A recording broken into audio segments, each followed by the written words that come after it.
Nicholas. Roy lah. Tak, pasal muka macam Nicholas Cage. Aku suka Nicholas Cage. Padan muka. Itulah. Dapat kawan baik macam Pak Kodi tak reti bersyukur. Yang senang kan dapat BFF macam tu. Pak Kodi cukup baik dah lah. Aduh. Apalah. Apalah Pak Cik Roy? Apa syut?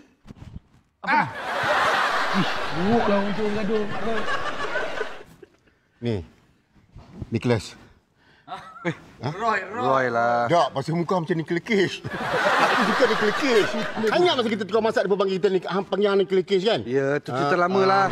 Ni, aku minta maaf. Aku nak minta maaf sebab apa? Sebab happy sangat tadi sebab barang-barang kena angkut.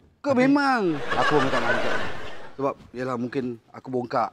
Sebab, yalah kedai aku laku, kedai kau tak laku. Tak salah, aku bongkak ke?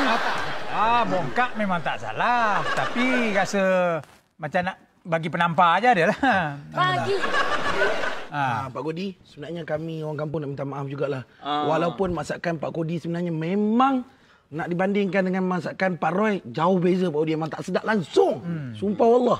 Aku besar juga Kak Hang Roy. Apa kata kalau kita share bisnes joint venture, untung sama-sama, lepas tu kedai ni anggap macam hang punya. Kat sini. Biarlah. Takkan sampai warung ni kau nak bagi dekat dia, habis kita orang nanti nak makan di mana? Betul lah juga tu. Share lah. Ni kan share.